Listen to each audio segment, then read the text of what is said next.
Welcome to KK logics and tricks. Friends, first of all ఈ వీడియోని చూస్తున్నటువంటి మిత్రులందరికీ క్రిస్మస్ శుభాకాంక్షలను తెలియజేస్తూ ఈ 2025లో ప్రతి ఒక్కళ్ళు లైఫ్లో సెట్ అవ్వాలని 100% జాబ్ రావాలని మనస్ఫూర్తిగా కోరుకుంటూ ఫ్రెండ్స్, ఇప్పుడు మనం ఈ తెలంగాణ టెట్ తెలుగుకి సంబంధించి 9th క్లాస్కి సంబంధించి అన్ని చాప్టర్లు ఫ్రెండ్స్. సో ఫ్రెండ్స్, ప్రీవియస్ మీరు చూసినట్లయితే 6th class, 7th class, 8th class 3 క్లాసులకు సంబంధించి 3 వీడియోలని చాలా లాజికల్గా చాలా నీట్గా వీడియోలు చేసి మరి ఆల్రెడీ అప్లోడ్ చేయడం జరిగింది ఫ్రెండ్స్. చూడనటువంటి మిత్రులు ఎవరైతే ఉన్నారో ఆ వీడియోను కూడా చూసేటటువంటి ప్రయత్నం చేయండి. ఇప్పుడు 9th క్లాస్కి సంబంధించి అన్ని చాప్టర్లలో ఉన్న రచనలు కావచ్చు, బిరుదులు కావచ్చు, లేకపోతే ఇతివృత్తాలు, లేకపోతే ఎక్కువగా ఎగ్జామ్లో వస్తున్నటువంటి ప్రక్రియలు కానివ్వండి, కొన్ని ముఖ్యమైనటువంటి విషయాలు కానివ్వండి, ఏది ఏమైనప్పటికీ కూడా చాలా లాజికల్గా మీరు అలా చూస్తూ ఉండండి ఫ్రెండ్స్. ర్యాపిడ్ రివిజన్గా ఈ పార్ట్ 1 9th 10th క్లాస్కి సంబంధించి 9th క్లాస్కి సంబంధించి ఒక పార్టు, దీని తర్వాత వెంటనే 10th క్లాస్కి సంబంధించి అదొక పార్టు, ఈ 2 పార్ట్స్తో 9th 10th కూడా కంప్లీట్ అయిపోతుంది ఫ్రెండ్స్. ఈ 2 వీడియోని చాలా నీట్గా వినండి, మీకు ఖచ్చితంగా 100% బిట్టు పోకుండా మీరు ఎగ్జామ్లో మరి బిట్స్ పెట్టగలరనేటటువంటి నమ్మకం నాకుంది ఫ్రెండ్స్. సో ఫస్ట్ చాప్టర్ వచ్చేసి ధర్మార్జునుడు. ఈ ధర్మార్జునుడు అనగానే చేమకూరి వెంకట కవి, మన అందరికీ తెలుసు, చేమకూర వెంకట కవి. దీన్ని ఎట్లా గుర్తుపెట్టుకుంటారంటే చాలా లాజిక్, ఏమీ లేదు ఫ్రెండ్స్. చేమకూర వెంకట కవి అనగానే మీకు చేమలు గుర్తుపెట్టుకోండి ఫ్రెండ్స్. చేమలు చూడండి జనరల్గా ధర్మంగా ఉంటాయి ఫ్రెండ్స్, ధర్మార్జునులు అని గుర్తుపెట్టుకోవచ్చు ఫ్రెండ్స్. సో ఫ్రెండ్స్, ప్రతిదాన్ని కూడా మీరు ఏం చేస్తారంటే చీమ అనేటటువంటి దాంతో మీరు లింక్ చేసుకుంటే దీంట్లో ఉన్న అన్ని పాయింట్స్ కూడా చాలా ఈజీగా మనం గుర్తుపెట్టుకోవచ్చు ఫ్రెండ్స్. జనరల్గా చూడండి ఫ్రెండ్స్, చీమలు మనం జనరల్గా చూస్తున్నామంటే ఒక క్యూ లాగా వెళ్ళిపోతాయి, అంటే ఒక వరుస క్రమంలో వెళ్తాయి. అంటే ఒకదానికొకటి హెల్పింగ్ నేచర్ అనేది ఎక్కువ ఉండటం వల్ల వాటి మధ్య బంధం అనేది చాలా స్ట్రాంగ్గా ఉంటుంది. కాబట్టి ఇది ఏ ప్రక్రియకి చెందింది అంటాడు ఫ్రెండ్స్ రేపు. అంటే ధర్మార్జునులు అనేటటువంటి పాఠం ఏ ప్రక్రియకి చెందింది అంటే ప్రబంధం అనేటటువంటి ప్రక్రియకి చెందింది. ఒకవేళ అలా కాదు ఫ్రెండ్స్, ఎవరైనా ధర్మంగా ఉన్నారనుకోండి, ధర్మంగా ఉన్న వాళ్ళ మధ్య బంధం అనేది చాలా స్ట్రాంగ్గా ఉంటుందని గుర్తుపెట్టుకోండి ఫ్రెండ్స్. మీరు ఎట్లా గుర్తుపెట్టుకున్నా సరే ప్రబంధ ప్రక్రియ అనేది చాలా ఇంపార్టెంట్. మీకు చూపిస్తా ఫ్రెండ్స్, ఇది చాలా ఈజీ. ధర్మార్జునులు అనగానే ధర్మంగా ఉండేవి చేమలు, చేమల యొక్క కూర, అట్లా హాస్యంగా గుర్తుపెట్టుకోండి ఫ్రెండ్స్. అంటే చేమలు చాలా ధర్మంగా ఉంటాయి కాబట్టి ధర్మంగా ఉండేటటువంటి వాళ్ళ మధ్య బంధం గట్టిగా ఉంటుంది కాబట్టి ప్రబంధ ప్రక్రియకి చెందింది అనే ఒక లాజిక్తో మీరు దాన్ని గుర్తుపెట్టుకోవచ్చు ఫ్రెండ్స్. ఇక్కడ చూడండి, ఇది ప్రబంధ ప్రక్రియ అంటే ధర్మంగా ఉన్న వాళ్ళ మధ్య చాలా బంధం చాలా గట్టిగా ఉంటుందని గుర్తుపెట్టుకోండి. అలానే మరి చేమలు చూడండి ఒక క్యూలో వెళ్తాయి, ఒక ఆర్డర్లో వెళ్తాయి, ఒక పర్ఫెక్ట్గా ఒకదానికొకటి హెల్పింగ్ నేచర్ ఎక్కువ ఉంటుంది కాబట్టి వాటికి వావే విజయం అనమాట. అంటే ఏదైనా సరే అవి విజయాన్ని సాధిస్తాయి. ఎవరైనా చూడండి ఒక ప్లాన్ ప్రకారంగా, ఒక టైం టేబుల్ ప్రకారంగా ఫాలో అయితే ఖచ్చితంగా మనం విజయాన్ని సాధించినట్లే. ధర్మంగా ఉండేవాళ్ళు జనరల్గా చూడండి వాళ్ళు ఎప్పటికైనా విజయాన్ని సాధిస్తారు. చీమలు కూడా విజయాన్ని సాధిస్తాయని గుర్తుపెట్టుకోండి ఫ్రెండ్స్. అంటే ఇక్కడ ఏమీ లేదు, ధర్మంగా ఉండేవి చేమలు, ధర్మంగా ఉంటే వాళ్ళ మధ్య బంధం గట్టిగా ఉంటుంది కాబట్టి ఫ్రెండ్స్ ప్రబంధ ప్రక్రియ అంటే 2 పాయింట్స్ అయిపోయినాయి. విజయ విలాసాన్ని ఎలా గుర్తుపెట్టుకుంటారంటే ధర్మంగా ఉంటే ఎప్పుడైనా సరే విజయాన్ని మనం ఖచ్చితంగా చేరుకుంటాం. చీమలు కూడా చూడండి మరి ధర్మంగా ఉంటాయి కాబట్టి విజయాన్నే చేరుకుంటాయి అన్నట్టు గుర్తుపెట్టుకోండి ఫ్రెండ్స్. అంతే చిన్న లాజిక్స్ ఫ్రెండ్స్. తర్వాత దీనికి సంబంధించి చేమకూర వెంకట కవికి సంబంధించి కొన్ని ఇంపార్టెంట్ పాయింట్స్ ఉన్నాయి ఫ్రెండ్స్, చాలా ఇంపార్టెంట్. ఇక్కడ ఒక పాయింట్ ఉంది ఏంటంటే అభినవ భోజరాజు అనేటటువంటి ఒక బిరుదు ఒకరికి ఉంది ఫ్రెండ్స్. అది చాలా ఇంపార్టెంట్. రఘునాథ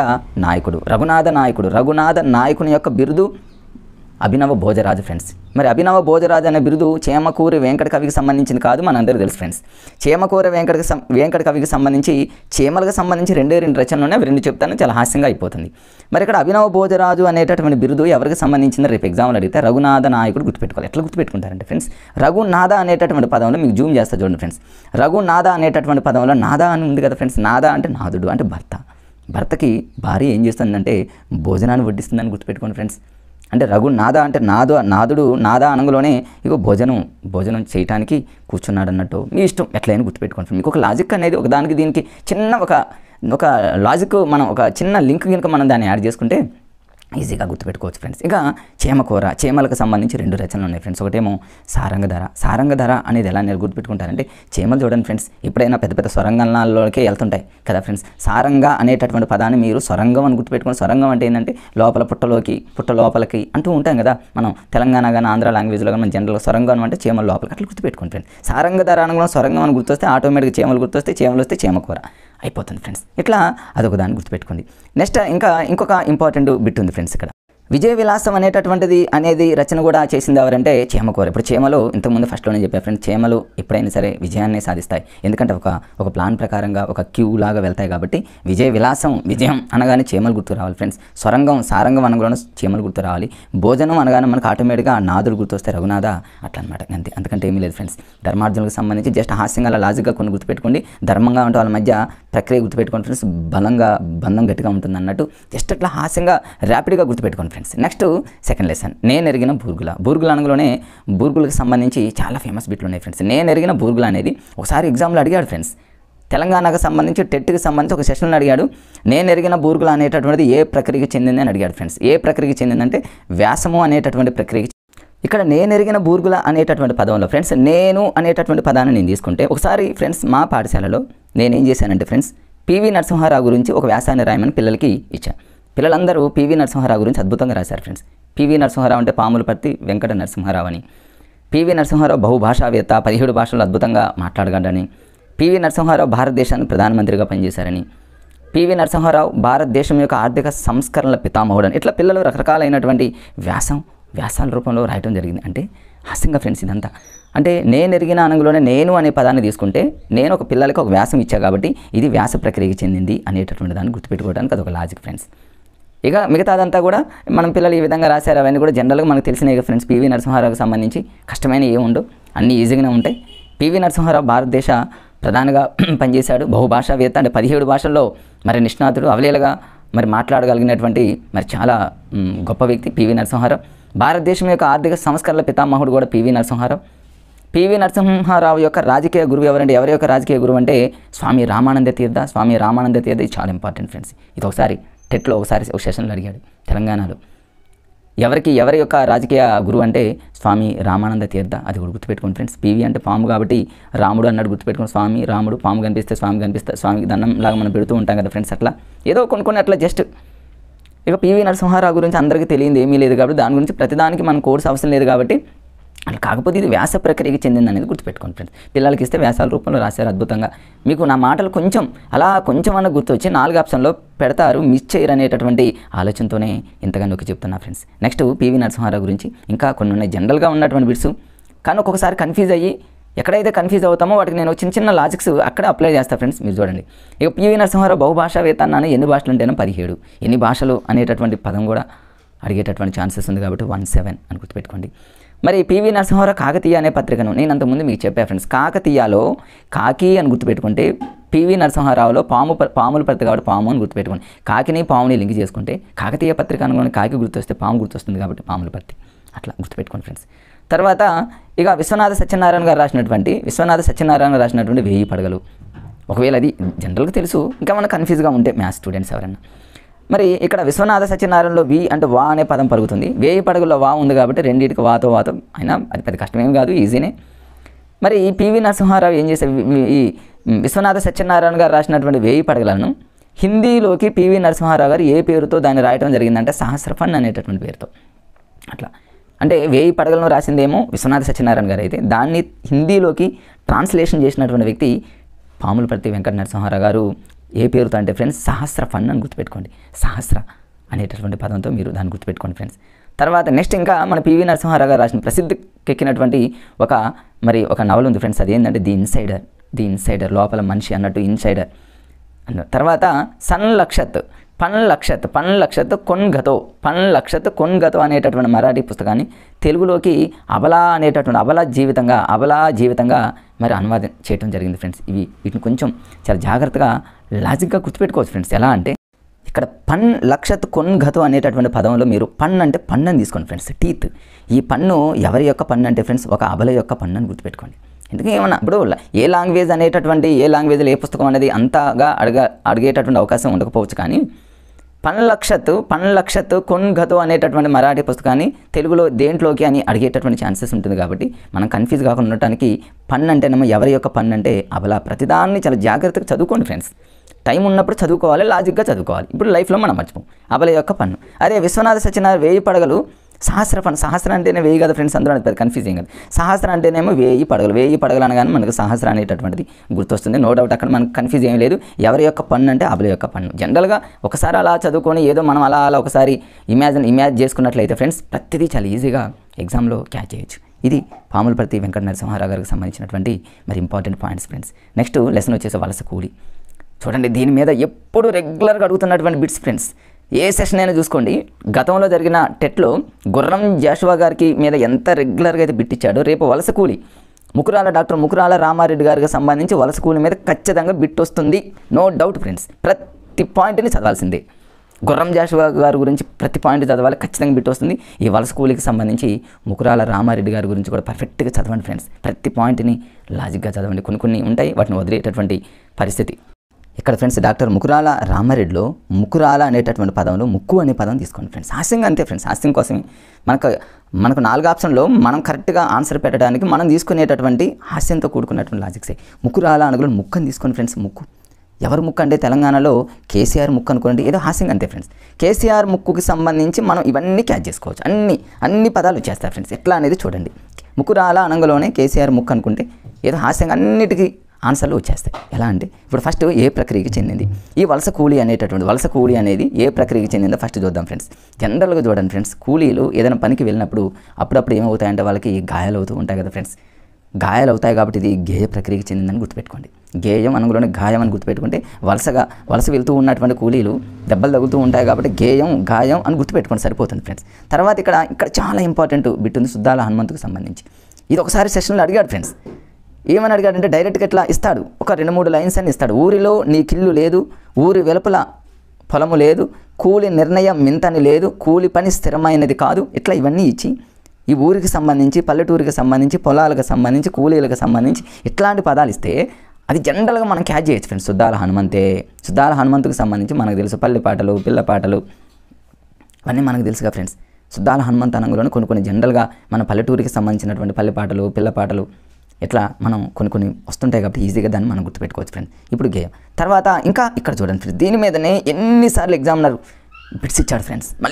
మళ్ళీ ఇస్తాడు నో డౌట్. తెలంగాణ రాష్ట్రంలో నీటి వసతికి నోచుకోక పంటలు పండక నిరంతరం కరువు రక్కసి కోరలో చిక్కుకున్నటువంటి ప్రాంతం పాలమూరు. మరి పాలమూరు జిల్లానే నేటి మహబూబ్ నగర్ అని అంటారు. దీన్ని గుర్తుపెట్టుకోవాలి ఫ్రెండ్స్.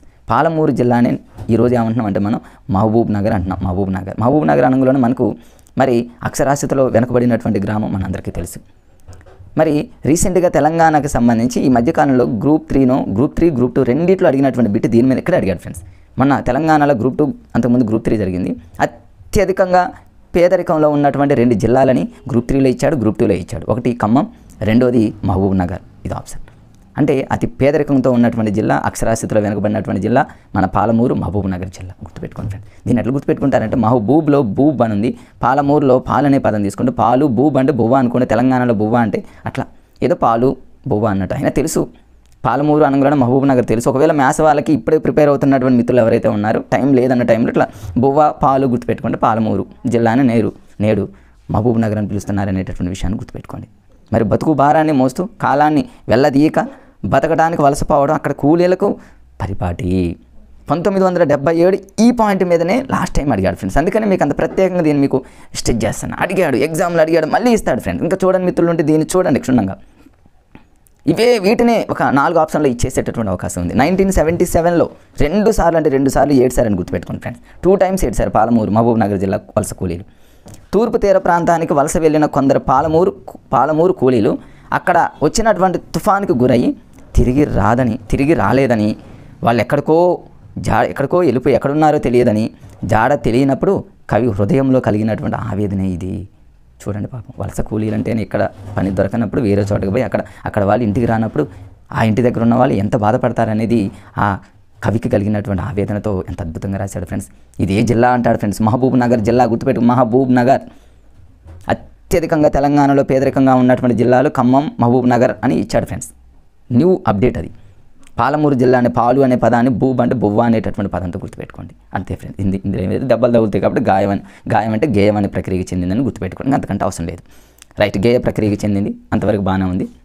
ఈ డాక్టర్ ముకురాల రామారెడ్డి అనగానే ముక్కు అనే పదం, కేసీఆర్ ముక్కు అనేటటువంటి పదంగా గుర్తుపెట్టుకుంటే మరి హృదయ శైలి అనేది కవి యొక్క హృదయ శైలి అనేటటువంటిది గుర్తుపెట్టుకోండి, లేదా కేసీఆర్ యొక్క హృదయ శైలి అన్నట్టు గుర్తుపెట్టుకోండి. మీ ఇష్టం ఫ్రెండ్స్. ఎట్లయినా మన 4 ఆప్షన్లో ఖచ్చితంగా కరెక్ట్ ఆప్షన్ని ఎంచుకునేటటువంటి మార్గాల్లో ఎన్నో వస్తుంటాయి కాబట్టి నేను హాస్యంగా కేసీఆర్ ముక్కని తీసుకున్నా, అంతకంటే ఏమీ లేదు ఫ్రెండ్స్. నెక్స్ట్ ఇంకా చూద్దాం ఫ్రెండ్స్. ఇక్కడ ఇంకా దీనికి సంబంధించినంత వరకు ఇవన్నీ చాలా ఇంపార్టెంట్ ఫ్రెండ్స్. అసలు ఇది డాక్టర్ ముకురాల రామారెడ్డికి సంబంధించినటువంటి ప్రతి పాయింట్ ఇంపార్టెంట్, గుర్రం జాషువా గారి లాగా ఫ్రెండ్స్. మనం ఎక్కడ ఏది వదలకుండా మీకు ప్రతిదీ లాజిక్గా చెప్తాను. కొంచెం మీరు అలా వింటూ ఉండండి, సరిపోతుంది ఫ్రెండ్స్. గారి యొక్క రచన చూసుకున్నట్లయితే ఫ్రెండ్స్ ప్రతిదాన్ని మీరు ముక్కుతో లింక్ చేసుకోండి ఫ్రెండ్స్. ముక్కే అనేటటువంటి పదం, మేఘదూత అనేటటువంటిది ఒక అనువాద కవిత్వం, ఇది ఒక రచన ఫ్రెండ్స్. ఎట్లా గుర్తుపెట్టుకుంటారంటే మేఘదూత అంటే ఆకాశంలో ఉన్న మేఘంలాగా ముక్కుండి, ప్రతిదాన్ని మీరు ముక్కురాలలో ముక్కుతో లింక్ చేసుకోండి ఫ్రెండ్స్. నాకైతే నేను ఇలానే హాస్యంగా గుర్తుపెట్టుకున్నా, ఫటాఫట్ నేనైతే ప్రతి డైలీ టెస్ట్ గ్రాండ్ టెస్ట్లలో అయితే నేను పెట్టగలిగాను ఫ్రెండ్స్, ఎందుకంటే గుర్తున్నాయి. అట్లా కొంతమంది ఫ్రెండ్స్ ఇంకొక రకంగా గుర్తుపెట్టుకుంటారు, ఎవరి ఒపీనియన్ వాళ్ళది ఫ్రెండ్స్. మేఘదూత అనంలోనే మేఘంలాగా ఆ ముక్కుంది అని గుర్తుపెట్టుకున్నా ఫ్రెండ్స్, లేదా ఆ ముక్క అనేది మేఘంలాగా దూసుకొని అన్నట్టు గుర్తుపెట్టుకుని, ఇది అనువాద కవిత్వం అన్నట్టు గుర్తుపెట్టుకున్నా ఫ్రెండ్స్. నెక్స్ట్ రెండవది దేవరకొండ దుర్గం. దేవరకొండ దుర్గం అంటే ఆ ముక్క ఎలా ఉందంటే దేవరకొండ దుర్గం కొండలాగా ఉంది, మేఘంలాగా ఉంది, దేవుడి యొక్క కొండలాగా ఉంది అనుకున్నా, అంతే. అట్లా అనమాట. నవ్వే కథలు ఆ ముక్కును చూసి అందరూ నవ్వుతూనే ఉన్నారు. ఇది దీర్ఘంగా నవ్వుతూనే ఉన్నారు, దీర్ఘ కవిత అనమాట ఇది. హృదయ శైలి అనేది కొంతమందికి ఆ ముక్కును చూస్తారు, రే పాపం ఇంత బాగుంది ఏంటి అనుకుంటారు కదా ఫ్రెండ్స్, అది హృదయ శైలిలాగా అనుకోండి. రాక్షస జాతర అంటే రాక్షసుల ముక్కు కంటే పెద్దగా ఉంది అన్నట్టు, ఇది హాస్యంగా అంతే ఫ్రెండ్స్. తర్వాత ఇక ఉపరిశోధన అనేది అంటే ప్రతిదాన్ని శోధిస్తూ ఉంటాడు కేసీఆర్, అదని ఇదని. ఎందుకంటే కేసీఆర్ సహజంగా మనందరికీ తెలుసు కొన్ని వందల వేల పుస్తకాలు, తెలుగు పుస్తకాలు రాసి హాస్యంగా మాట్లాడుతూ ఉంటాడు, అప్పుడప్పుడు చేలోక్తులు జోకులు వేస్తూ ఉంటాడు. అంటే ఎన్నో రకాలైనటువంటి పుస్తకాలను చదివారు కాబట్టి ఉపరిశోధన చర్చిస్తూ ఉంటాడు. ఇక్కడ చూడండి ఇంకా కొన్ని ఉన్నాయి రచనలో. ప్రాచీన తెలుగు కవితాత్మక భావ పరిణామం అంటే కవితలు పలకటం కానివ్వండి, తెలుగు కవిత్వంలో మరి అద్భుతంగా రాణిస్తున్నటువంటి వ్యక్తి కేసీఆర్ అని చెప్పుకుంటూ ఉంటారు కాబట్టి ఫ్రెండ్స్. ముకురాల అనంగులోనే ముక్కు, కేసీఆర్ ముక్కు. కేసీఆర్ సహజంగా తెలుగు సాహిత్యంలో అద్భుతంగా రాణిస్తాడు కాబట్టి తెలుగు సాహిత్యం అనే పదం వచ్చినా, తెలుగు కవిత్వం అనే పదం వచ్చినా, కవితాత్మక భావ పరిణామం అనే పదాలు వచ్చినా, నవ్వే కత్తులు నవ్వుతూ ఉంటారు అనేది ఒక కత్తిలాగా ఉంటుంది ఆ ముక్కు అనుకున్నా. మన ఇష్టం దేవుడు కొండలాగా ఉంటుందని, మేఘంలాగా ఉంటుందని, మేఘంలాగా దూసుకెళ్తుంది, ఏదో హాస్యంగా ఫ్రెండ్స్. అంటే ఇక్కడ చూడండి విడిజోడు అనేటటువంటి కథనంకి రాస్తే దానికి కృష్ణా పత్రిక వాళ్ళు ఏం చేశారంటే ఒక బహుమతిని ఇచ్చారనమాట, సెకండ్ ప్రైజ్ వచ్చింది. విడిజోడు, నేను దీన్ని కళ్ళజోడు లాగా అనుకుంటున్నాను ఫ్రెండ్స్, కళ్ళజోడు. అదే కేసీఆర్కి ఒక కళ్ళజోడుని పెట్టి చూడండి ఎలా ఉంటుంది, అంటే బారుగా ఉన్న ముక్కు ఒక కళ్ళజోడు పెడితే హాస్యంగా అంతే ఫ్రెండ్స్. విడిజోడు అనగానే మన కళ్ళజోడు, కేసీఆర్ కళ్ళజోడు పెట్టామనుకోండి ఎలా ఉంటుంది అనే ఒక హాస్యంగా మనం తీసుకుంటే వెంటనే మనకు ముకురాల అనే పదం వచ్చిన తర్వాత పదం రాకపోయినా కూడా 4 ఆప్షన్లో మనం క్యాచ్ చేస్తాం ఫ్రెండ్స్, అంతే. అట్లా గుర్తుపెట్టుకోండి ఫ్రెండ్స్. ఇంతే, ఎందుకంటే ఇందులో ఏమన్నాయి ఫ్రెండ్స్, ఏమీ లేవు. కాబట్టి రచనలన్నీ మీకు చాలా హాస్యంగా చెప్పడం జరిగింది. హాస్యం కోసమే కేసీఆర్ గారిని నేను తీసుకోవడం జరిగింది, అందుకంటే ఇందులో ఏమీ లేదు ఫ్రెండ్స్. హాస్యం కోసంగా మనకు ఆన్సర్లో ఉన్నటువంటి 4 ఆప్షన్లో ఒక దాన్ని గుర్తుపెట్టుకోవడానికి మనం ఎంచుకున్నటువంటి ఒక కోడే ఫ్రెండ్స్, అంతకంటే ఏమీ కాదు, అది గమనించండి ఫ్రెండ్స్. నెక్స్ట్ దీని తర్వాత లెసన్ వచ్చేసి రంగాచార్యతో ముఖాముఖి. దాశరథి రంగాచార్యతో ముఖాముఖి ఏం ఉండదు ఫ్రెండ్స్, చాలా ఈజీ. ముఖాముఖి అంటేనే ఇంటర్వ్యూ కదా ఫ్రెండ్స్, ఇంటర్వ్యూయే దీని యొక్క ప్రక్రియ, అంతే ఉంటుంది ఫ్రెండ్స్. ఇక చూడండి, ఇక ఇందులో ఇంటర్వ్యూ దాశరథి రంగాచార్యులు అంటేనేమో దాశరథి రంగాచార్యులు, ఇది ఇంటర్వ్యూ ప్రక్రియకి చెందినది. ముఖాముఖి అంటేనేమో ఇంటర్వ్యూ. దీనికి సంబంధించి అద్భుతమైనటువంటి చిన్న టెక్నిక్ ఏం ఉండదు ఫ్రెండ్స్, 2 పాయింట్స్ ఉంటే ఆ చిన్న లాజిక్స్తో లైఫ్లో మర్చిపోరు, అవి ఏంటి చూద్దాం. ఇది ఓకే. ఇంటర్వ్యూ అనేది సైకాలజీలో మనందరూ తెలుసు, పరిపృచ్ఛ అని అంటారు, పరిపృచ్ఛకుడు పరిపృచ్ఛితుడు ఇవన్నీ సైకాలజీలో వస్తాయి, అవన్నీ మనకు అవసరం లేదు, జస్ట్ అట్లా అది ఒకటి గుర్తుపెట్టుకోండి ఫ్రెండ్. మరి డాక్టర్ దాశరథి రంగాచార్యులు గారికి సంబంధించి ఈయన మహబూబాబాద్ జిల్లాల మీద ఇంతవరకు అది బిట్స్ అయితే అడగలేదులే, కానీ రచనల మీద, బిరుదుల మీద, కొన్ని ఇంపార్టెంట్ విషయాల మీద పరిశోధనలు, దేని మీద పరిశోధన చేశాడు. ఇందాక తెలుగు సాహిత్య భావ పరంపర అనేటటువంటి పదాలు అడిగితే మాత్రం ముకురాల కేసీఆర్ ఎందుకంటే టాలెంట్ ఉంది కాబట్టి అందులో, అట్లా గుర్తుపెట్టుకోండి. ఇప్పుడు మరి డాక్టర్ దాశరథి రంగాచార్యులు గారికి సంబంధించి మరి ఇంపార్టెంట్ విషయాలు ఒక 2 ఉన్నాయి ఫ్రెండ్స్. ఆ 2 ఎన్నిసార్లు అడిగాడు చూడండి. చిల్లర దేవుళ్ళు అనంగలోనే మనకు మరి డాక్టర్ దాశరథి రంగాచార్య ఎట్లా గుర్తుపెట్టుకోవాలంటే, చిల్లర అంటే దాశరథిలో దస్ అని గుర్తుపెట్టుకోండి ఫ్రెండ్స్. దస్ అంటే 10 రూపాయల చిల్లర. మరి ఆ దేవుళ్ళ దగ్గర ఎవరో మరి భిక్షాటం చేసే వాళ్ళు ఎవరో ఉంటే 10 రూపాయల చిల్లర తీసుకొని అక్కడ వేస్తూ ఉంటాం కదా టెంపుల్ దగ్గర ఫ్రెండ్స్, మనం వెళ్ళినప్పుడు అట్లా అనుకోండి. డాక్టర్ దాశరథి అంటే 10 రూపీస్ 10 రూపీస్ చిల్లర వేస్తాం దేవుళ్ళ దగ్గర భిక్షాటన చేసుకునేటటువంటి వ్యక్తులకి, అట్లా అనుకోండి అంతే ఫ్రెండ్స్. తర్వాత పాత్రోచిత యాసను మొదలుపెట్టింది. పాత్రోచిత యాస అంటే మనం డబ్బులు వేస్తూ ఉంటాం కదా, పాత్రలో వేస్తాం అనుకోండి అంతే ఫ్రెండ్స్. ఇప్పుడు రేపు పాత్రోచిత అనంగంలోనే పాత్ర అని గుర్తుపెట్టుకోండి, పాత్రలో 10 రూపీస్ అనంగంలోనే దాశరథి రంగాచార్యులు, ఫినిష్ అయిపోయింది. చిల్లర దేవుడు, చిల్లర ఎంత 10 రూపీస్ అంటే దాశరథి రంగాచార్యులు ఫ్రెండ్స్. దీని బైహార్ట్ చేయాల్సినటువంటి పని నాకేమనిపించట్లా, జస్ట్ ఇట్లా చిన్న లాజిక్లు మీకు అనుకూలంగా సహజంగా వాడేటటువంటి పదాలను అలా అలా లింక్ చేసుకుంటే ఫ్రెండ్స్ ఎలాంటి పెద్ద సముద్రం లాంటి పుస్తకాలైనా సరే చిన్నగా తయారు చేసుకుని మనం ప్రిపేర్ అవ్వచ్చు. అంతే ఫ్రెండ్స్. నెక్స్ట్ ఇందులో ఇంకా కొన్ని ఇంపార్టెంట్ ఉన్నాయి ఫ్రెండ్స్, అవి కూడా ఇక్కడ నేను మామూలుగా హాస్యంగా ఇక్కడ రాసుకున్నాను ఫ్రెండ్స్, మీకు అయినా చెప్పేశాను.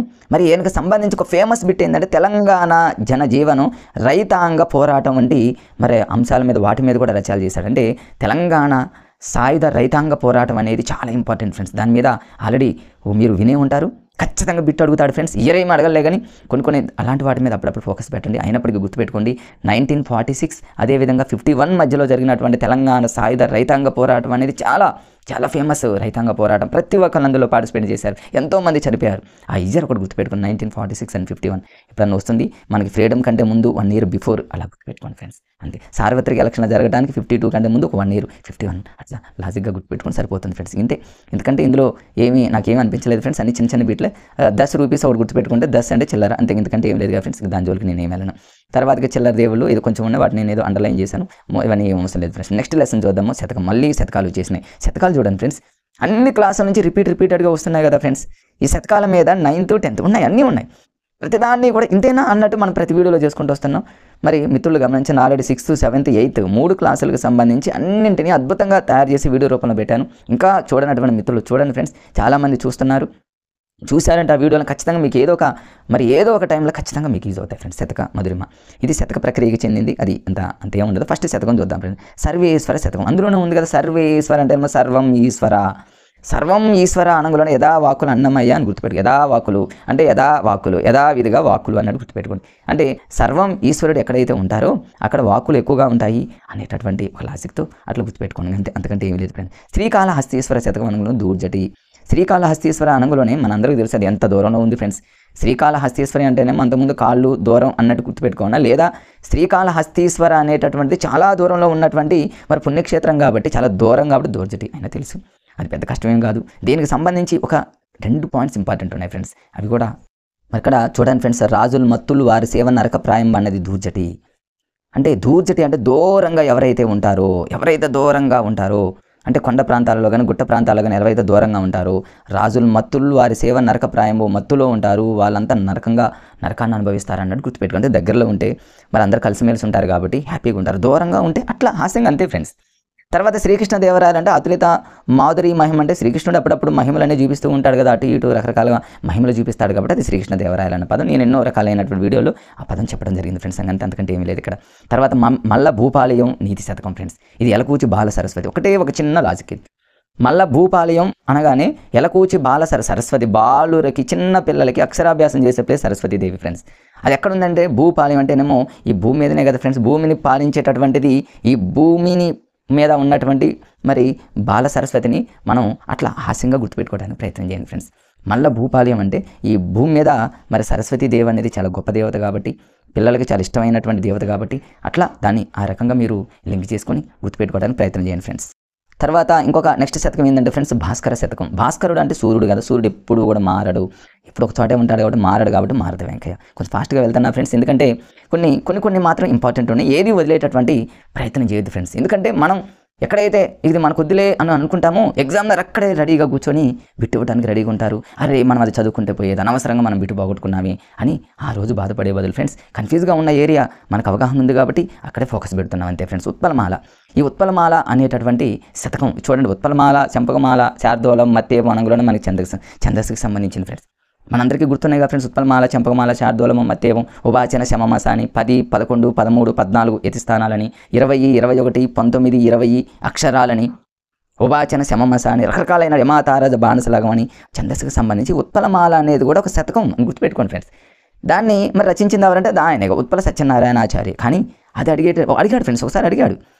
మనం ఇది కాదేమో అనుకుంటాం, ఉత్పల ఎందుకు వస్తుందిలే వేరే అనుకుంటాం. చదవనటువంటి మిత్రులు ఎవరైతే ఉన్నారో అది అడిగాడు, పెట్టినటువంటి వాళ్ళు మరి విన్ అయ్యారు ఫ్రెండ్స్. నెక్స్ట్ దీనికి సంబంధించి ఇంకా కొన్ని ఉన్నాయి ఫ్రెండ్స్. మరి అవన్నీ చూద్దాం ఫ్రెండ్స్. ఇప్పుడు ఇక్కడ ఉత్పల సత్యనారాయణాచార్యని ఎలా గుర్తుపెట్టుకుంటారని ఫ్రెండ్స్. ఇక్కడ ఏమీ లేదు ఫ్రెండ్స్. ఇక్కడ సత్యనారాయణ వ్రతం కదా, మనందరికీ తెలియని వాళ్ళు ఎవరున్నారు ఫ్రెండ్స్. 2 రాష్ట్రాల్లో సత్యనారాయణ వ్రతం జనరల్గా సత్యనారాయణ వ్రతాన్ని ఎందుకు చేసుకుంటారంటే గజేంద్ర మోక్షం, మనకి ఏదో మోక్షం కలుగుతుందని. తర్వాత ఈ జంట నగరాలు అనగలోనే ఈ జంట నగరాలలో మరి సత్యనారాయణ వ్రతం చేసుకుంటారని. ఇట్లా ప్రతిదాన్ని మీరు సత్యనారాయణ వ్రతానికి లింక్ చేసుకుంటే ఈ జంట నగరాలు హేమంత శిఖరాలు అనగానే ఈ జంట నగరాలు అందరూ సత్యనారాయణ వ్రతం చేసుకుంటారని గుర్తుపెట్టుకోండి. గజేంద్ర మోక్షం కలుగుతుందని గుర్తుపెట్టుకోండి. రసధ్వని అంటే ఇక్కడ ఆ రోజు మరి మనకు మామూలుగా తీర్థము అలాంటిది పోస్తూ ఉంటారు కదా ఫ్రెండ్స్. సత్యనారాయణ వ్రతం రోజు అయ్యగారు వచ్చి అట్లా గుర్తుపెట్టుకోండి. బ్రహ్మర గీతాలని పాడుతూ ఉంటారు కదా. అట్లా మీకు అనుకూలంగా శ్రీకృష్ణ చంద్రోదయం ఇట్లా ఇవన్నీ కూడా ప్రతిదాన్ని కూడా దేవతలకి దేవుళ్ళకి అలా లింక్ చేసుకుంటే కొన్ని కనీసం 4 ఆప్షన్లో మీరు జస్ట్ అలా మీకు అనుకూలంగా అనుకుంటే 4 ఆప్షన్లో ఖచ్చితంగా మీరు క్యాచ్ చేస్తారు. ఎందుకంటే 4 మనం క్యాచ్ చేయటమే కదా ఫ్రెండ్స్. బిట్లు ఇచ్చి డైరెక్ట్గా రాసేటటువంటి ఇది కాదు కదా. ఈజీగా అలా గుర్తుపెట్టుకోవచ్చు. మీకు ఇంకేదన్నా ఈజీగా అనిపిస్తే అలా ఫాలో అయిపోయింది ఫ్రెండ్స్. తర్వాత నెక్స్ట్ మరి శతకం వచ్చేసి ఏకప్రాస శత పద్యమాలిక. ఇది కూడా ఒకసారి ఎగ్జామ్లో అడిగాడు ఫ్రెండ్స్. గౌరీ భట్ల రఘురామ శాస్త్రి, చాలా ఇంపార్టెంట్ ఇది కూడా. ఇక్కడ గౌరీ అనగానే గౌరీమాత మనందరికీ తెలుసు కదా ఫ్రెండ్స్. గౌరీ పూజ చేస్తూ ఉంటారు ఆడవాళ్ళు సహజంగా, తెలంగాణ కానీ ఆంధ్రాలో కానీ. గౌరీ పూజ చేసేటప్పుడు గౌరీమాత మరొకటి సింగిల్గా ఉంటుంది కదా ఫ్రెండ్స్. పసుపుతో చేయటం అవన్నీ ఉంటాయి కదా ఫ్రెండ్స్. సహజంగా ఆడవాళ్ళందరికీ తెలుసు. ఒకటే సింగిల్గా ఉంటుంది కాబట్టి ఏక అని గుర్తుపెట్టుకుని అంతే. ఏకప్రాస అనగానే గౌరీ మాత గుర్తొస్తే గౌరీ భట్ల రఘురామ శాస్త్రి గారిని గుర్తుపెట్టుకోవచ్చు. ఇవన్నీ మీరు చూడండి, గౌరీ భట్ల గౌరీ మాతకు సంబంధించి అన్నీ వచ్చేస్తాయి, అందులోనే ఉన్నాయి చూడండి. ఇప్పుడు గౌరీ పూజ చేసేటప్పుడు ఏం చేస్తాడు, గోమాత కళ్యాణ అనగానే గోమాత ఆవు యొక్క పాలతో మరి అట్లా పూజలు చేస్తారను ఇట్లా చేస్తారను గుర్తుపెట్టుకోండి గోమాత. తర్వాత అన్నీ వచ్చేస్తాయి ఫ్రెండ్స్. ఇక్కడ ఏకప్రాస అంటే నేను ఆల్రెడీ చెప్పేసాను. శివపద మణిమాల అంటే శివుడికి ఏ విధంగానైతే మనం పాలాభిషేకం ఏ విధంగా అయితే చేస్తామో గౌరీమాతకు కూడా అలా పాలాభిషేకం అని చేస్తామన్నట్టు గుర్తుపెట్టుకోండి ఫ్రెండ్స్. అంతేగా. తర్వాత శ్రీ వేములవాడ రాజరాజేశ్వర అంటే అవన్నీ కూడా అలా గుర్తుపెట్టుకోండి. వ్యాస తాత్పర్య నిర్ణయం ఇవన్నీ కూడా ఫ్రెండ్స్. ఇవన్నీ మీరు గౌరీమాతతో లింక్ చేసుకుంటే మీకు ఆటోమేటిక్గా అర్థమైందని నేను అనుకుంటున్నాను ఫ్రెండ్స్. ఎందుకంటే అట్లా జస్ట్ ఒక చిన్న లాజిక్ మీకు తెలిసినా కూడా మరి మీరు ఆటోమేటిక్గా ఒకదానికొకటి లింక్ చేసుకుంటారు అనేటటువంటి ఆలోచనలో కొంచెం ఫాస్ట్గా వెళ్ళిపోతున్నారు ఫ్రెండ్స్. నెక్స్ట్ నింబగిరి నరసింహ శతకం అనగానే డాక్టర్ అందే వెంకటరాజన్, చాలా ఇంపార్టెంట్. ఇది కూడా ఇంపార్టెంటే. చాలామంది ఇదేమో రాదేమనుకుని వదిలేస్తారు. ఎస్జిటి వాళ్ళు అయితే ఫ్రెండ్స్ లింక్డ్ టాపిక్స్ అనేది ఉంటుంది కాబట్టి శతకాలు ఎయిత్ వరకు ఉన్నాయి, ఎయిత్ నుంచి కంటిన్యూషన్గా ఉన్నాయి కాబట్టి చదవాల్సిందే.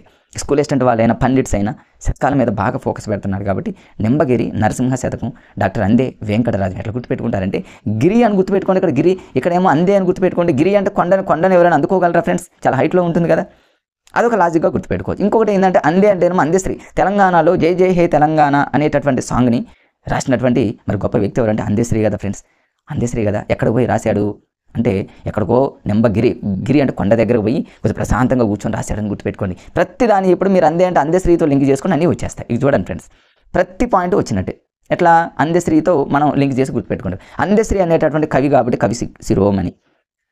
అందేశ్రీ అవధాన యువకేసరి. అవధానంలో చూడండి, టీవీలో మనం యూట్యూబ్లో ఎన్నో చూసాం. ఎన్నో రకాలైనటువంటి పాటలు పాడినటువంటి గొప్ప వ్యక్తి. అట్లా గుర్తుపెట్టుకోండి. వానమామలై తర్వాత చూడండి, ఇక్కడ వానమామలై వరదాచార్యుల కృతులు అనేటటువంటి మరి అనుశీలన. వానమామలై అనంగులోనే మీకు అందేశ్రీ గుర్తుపెట్టుకోండి. అందేశ్రీ అంటేనేమో మరి ఇక్కడ దీన్ని అలా లింక్ చేసుకొని గుర్తుపెట్టుకోవడానికి ప్రయత్నం. లేదా ఇంకప్పటికీ కొంచెం కన్ఫ్యూజ్గా ఉంటే ఫ్రెండ్స్, ఇది అందేశ్రీని అందే అంటే బిందె అనుకోండి. బిందె అంటే వానమామలై వరదాచార్యులు, వాన వరదలాగా వస్తున్నప్పుడు బిందెతో ఏం చేస్తారు, నీళ్లు బట్టి బయట పారిపోస్తాం కదా ఫ్రెండ్స్. అట్లా కొన్ని తప్పదేగా. అందేశ్రీతో మీరు లింక్ చేసుకోండి. కొండకి ఎక్కడో సాంగ్స్ రాస్తున్నాడు, మరి కవి కాబట్టి ఇట్లా అవధానిలాగా రాస్తున్నాడని గుర్తుపెట్టుకోండి. బిందె అనుకోండి. బిందెతో వానలు వచ్చినప్పుడు మనం రకరకాలైనటువంటి లాజిక్స్ని మన మైండ్లో అలా అనుకుంటే 4 ఖచ్చితంగా మీరు క్యాచ్ చేసేటటువంటి అవకాశం ఉంటుంది. ఇది ఫ్రెండ్స్ అంతకంటే ఏం లేదు. తర్వాత చంద్ర మౌళీశ్వర శతకం. ఇది ఇమ్మడి జట్టి చంద్రయ్య. ఇది కూడా ఇంపార్టెంట్. ఇమ్మడి జట్టి అంటే ఉమ్మడి జట్టి అనుకోండి. ఉమ్మడి ఆంధ్రప్రదేశ్ అనగానే ఒకప్పుడు తెలంగాణ ఆంధ్ర లాగానే ఉమ్మడి జట్టి లాగా అనుకోండి. ఉమ్మడి అనగానే చంద్ర మౌళీశ్వర శతకం. చంద్రుడు చూడండి, చంద్రుడు ఇక్కడ అక్కడ లేదు ఫ్రెండ్స్. ఏ రాష్ట్రానికైనా ఉమ్మడిగా ఆంధ్ర తెలంగాణ లేదు, 2 రాష్ట్రాల వాళ్ళకి కాదు, దేశం మొత్తానికి చంద్రుడు కనిపిస్తూనే ఉంటాడు కాబట్టి ఇక్కడ ఉమ్మడిగా అని దాన్ని మీరు గుర్తుపెట్టుకుంటే చంద్రమౌళి, చంద్రుడు అనగానే ఉమ్మడి జట్టి ఉమ్మడిగా ఉంటాడు, లేదా అందులోనే ఉంది చంద్రుడు. ఇక్కడ కన్ఫ్యూజ్ కాని అవసరం లేదు. మరి ఇక్కడ కొన్ని రచనలు ఉన్నాయి కదా, వాటిని మనం లింక్ చేసుకోవాలి ఫ్రెండ్స్. ఎట్లా అంటే చూడండి, ఇక్కడ ముఖ్యంగా మన శతకాలను చూసుకున్నట్లయితే ఫ్రెండ్స్, ఇవి కాకుండా శతకాలను చూసుకున్నట్లయితే మృత్యుంజయ శతకం. ఇది ఇంపార్టెంట్. సహజంగా చూడండి, ఒక వ్యక్తి మృత్యుంజుడు అయ్యాడని అనుకోండి, చంద్రుడి దగ్గరికి వెళ్తాడు అనుకోండి. కాసేపు చంద్రుడు అంటే చందమామ అంటే చాలా చల్లగా ఉన్నటువంటి చందమామ. చిన్నప్పుడు మన ఇంట్లో ఉన్నటువంటి అమ్మ పాడేటటువంటి పాట ఉన్నటువంటి చందమామతో మీరు లింక్ చేసుకుంటే ఫ్రెండ్స్, మృత్యుంజయ అనుకున్న ఒక వ్యక్తి మృత్యుంజుడు అయ్యాడంటే చంద్రుడి దగ్గర పోతాడని గుర్తుపెట్టుకోండి. పాలెం వెంకటేశ్వర శతకం అంటేనేమో వెంకటేశ్వర స్వామి చంద్రుడు లాంటి ఒక ఆని ముత్యం అని గుర్తుపెట్టుకోండి. మరి తర్వాత శ్రీ శిరీష నగ గండిక మహత్యం అంటేనేమో ఇక్కడ నగ అనుగులో నగలు చంద్రులాగా మెరుస్తాయి అన్నట్టు గుర్తుపెట్టుకోండి ఫ్రెండ్స్. తర్వాత కర్పరాద్రి మహత్యం అనగలోనే కర్పూరం అంటేనేమో కర్పూరంలాగా అనుకోండి. కర్పూరం చూడండి చంద్రులాగా తెల్లగా మనకు అనుకూలంగా తయారు చేసుకోవడం ఫ్రెండ్స్. మేమైతే ఇట్లా రకరకాలుగా అనుకోవటం, ఒక 4-5 కూర్చోవటం, డిస్కషన్ చేయటం, ఇంకా ఏమైనా కన్ఫ్యూజ్ అయితే అక్కడ గోళ్ళకు అంటించుకోవటం, డోర్లు అంటించుకోవటం, పడుకునేటప్పుడు చూడటం, ఖాళీగా ఉన్నప్పుడు చూడటం, టీ తాగేటప్పుడు చూడటం, ఎటైనా వెళ్ళేటప్పుడు చూసి వెళ్ళటం, ఇట్లా రకరకాలైనటువంటి ప్రయోగాలు చేయటం వల్ల ఖచ్చితంగా మేము సక్సెస్ అయ్యాం. సో ఫ్రెండ్స్, మీరు కూడా ఇట్లా ఏదన్నా కష్టంగా ఉన్న టైంలో అమ్మో ఇది మనకు రాదులే అని వదిలేశారో ఫ్రెండ్స్, ఖచ్చితంగా ఎగ్జామ్లో రాడే కూర్చొని ఉంటాడు, అవే బిడిసేస్తాడు, చాలా బాధపడాల్సిన పని ఉంటుంది. కాబట్టి వదిలేటటువంటి ప్రసక్తి లేదు. ఎంత కష్టంగా ఉన్నదానైనా మనకు అనుకూలంగా తయారు చేసుకోవచ్చు. దీన్ని బట్టి మీకు అర్థమైంది ఫ్రెండ్స్. నెక్స్ట్ ఇంకొక చాప్టర్లోకి వెళ్ళిపోదాం ఫ్రెండ్స్. దీక్షకు సిద్ధంగా అండి. దీక్షకు సిద్ధం అంటేనేమో ఏదన్నా ఒక దీక్ష చేసేటప్పుడు మనం ఏం చేస్తాము, కరపత్రాలు అందజేస్తాము, అంటే లెటర్ని మరి పంపిస్తాం. అంటే ఇది ఏ ప్రక్రియకి చెందింది అన్నాడు అనుకోండి, కరపత్రము అంతే కదా ఫ్రెండ్స్, లెటర్స్ పంపుతాం. అందరూ రండి ఇక్కడ దీక్ష చేద్దాము అనేటటువంటిది కరపత్రం అనేటటువంటి ప్రక్రియకి చెందింది అంతే ఫ్రెండ్స్. ఇక్కడ ఇంపార్టెంట్ పాయింట్స్ ఫ్రెండ్స్ చాలా ఉన్నాయి, చాలా ఇంపార్టెంట్. తెలంగాణ అంటేనే ఉద్యమాల గడ్డ అంటూ ఉంటారు కదా ఫ్రెండ్స్ చాలామంది. దీక్షలో అంటేనే తెలంగాణ అంటారు కదా ఫ్రెండ్స్. అట్లా అంటే తెలంగాణ హిస్టరీ సొసైటీ తరపున 2009లో వెలువడ్డ పుస్తకం 1969 చాలా చాలా చాలా ఇంపార్టెంట్. ఇది 5th క్లాస్లో కూడా వచ్చింది ఫ్రెండ్స్. అంటే 1969 అనగానే మనకు చాలా ఒక ఇంపార్టెంట్ ఒక బిట్టు గుర్తొచ్చే ఉంటుంది ఫ్రెండ్స్. మనందరికీ తెలుసు స్మారక స్తూపం అని అంటారు. మరి 1969లో దాన్ని ఏర్పాటు చేయడం జరిగింది. 1960 అమరవీరుల స్తూపము అని అంటారు. 69 ఫ్రెండ్స్, అమరవీరుల స్తూపం 69. దీన్ని ఎట్లా గుర్తుపెట్టుకుంటారంటే స్తూపం అనేది ఎప్పుడు హైట్గా ఉంటుంది కదా ఫ్రెండ్స్. ఈ 6 చూడండి, ఈ 6ని ఎట్లా ఉన్న 6ని నిలబెట్టామనుకోండి 9 అవుతుంది కదా, అట్లా అనుకోండి అంతే. అంటే స్తూపం నిలువుగా ఉంటుంది, ఇలా ఉన్న 6 స్థిరగలుగా ఉన్న 6ని ఒక స్తూపంలాగా నిలబెట్టాలి కాబట్టి 9 అయిందనమాట. అంటే 1969. మేమైతే అలానే గుర్తుపెట్టుకున్నాం. ఇప్పుడు ఎప్పటికీ నేను మర్చిపోయేటటువంటి ఛాన్సెస్ అందులో ఉండదు. అట్లా మీరు గుర్తుపెట్టుకోవడానికి ప్రయత్నం చేయండి ఫ్రెండ్స్. ఇట్లా 1969 ఉద్యమం చారిత్రక పత్రాలు, 1969 నాటి తెలంగాణ ఉద్యమ స్థితిగతులను వెలుగులోకి తెచ్చేటటువంటి కరపత్రాలు ఇందులో ముద్రితమయ్యాయి. ఆ పుస్తకం నుండి తీసుకున్నటువంటి కరపత్రమే ఈ పాఠం. ఎందుకంటే 69 గురించి చాలా ఇంపార్టెంట్ కాబట్టి ఇక్కడ మీకు ఆ లైన్ చెప్పడం జరిగింది ఫ్రెండ్స్ అంతే.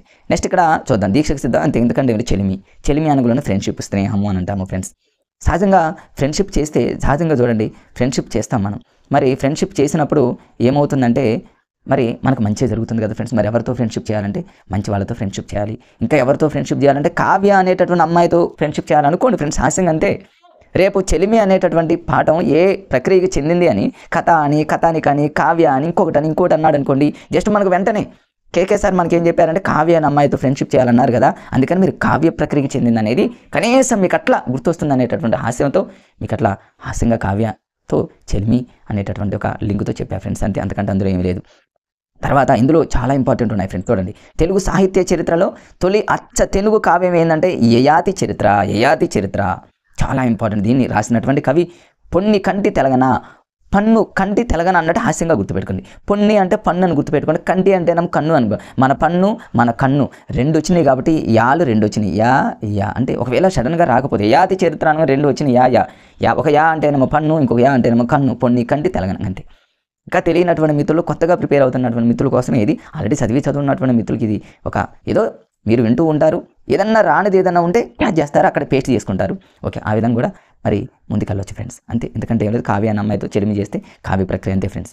తర్వాత ఇందులో యయాతి చరిత్ర, ఇందులో ఎందుకంటే ఏం లేదు ఫ్రెండ్స్ అంతే. తొలి అచ్చ తెలుగు కావ్యం ఏంటంటే మరి యయాతి చరిత్ర.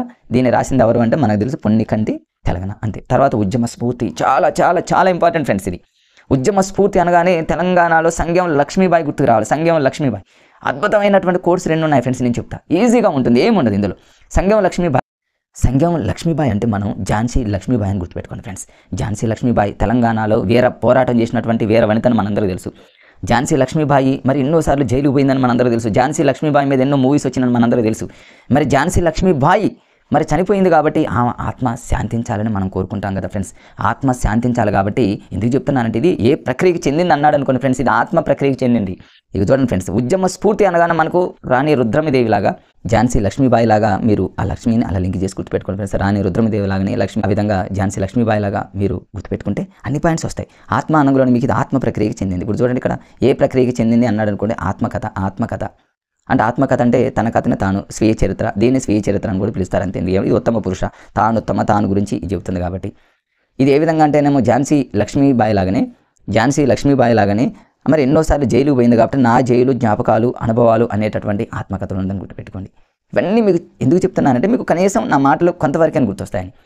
ఇప్పుడు సంగం లక్ష్మీబాయి అని సంగం లక్ష్మీబాయి లాగా కాకుండా ఝాన్సీ లక్ష్మీబాయి లాగానో ఇంకొక రకంగా ఇంకొక తెలంగాణ మహిళలాగా మీరు గుర్తుపెట్టుకుంటే అవి ఎన్నోసార్లు జైలుకు పోయి ఉంటుంది కాబట్టి నా జైలు జ్ఞాపకాల అనంగంలోనే మీకు కనీసం 4 మీరు క్యాచ్ చేస్తారు ఫ్రెండ్స్ అంతే. దానికోసమే నా ఆలోచన ఫ్రెండ్స్ అంతేగా. ఇది ఈజీ, ఓకే అయిపోతుంది ఫ్రెండ్స్. ఆత్మకథ ఆత్మ శాంతించాలి కాబట్టి ఇక దీనికి సంబంధించి ఒక 2 పాయింట్స్ ఉన్నాయి ఫ్రెండ్స్. ఈ 2 పాయింట్స్ కూడా చాలాసార్లు ఎగ్జామ్లో అడిగారు. ఒక పాయింట్ ఏంటంటే ఫ్రెండ్స్, గాంధీజీ పిలుపుతో ఉప్పు సత్యాగ్రహం ఎప్పుడు జరిగిందంటే ఫ్రెండ్స్ 1930. మన అందరికీ తెలుసు కదా, 7th క్లాస్ సోషల్లో ఉంటుంది.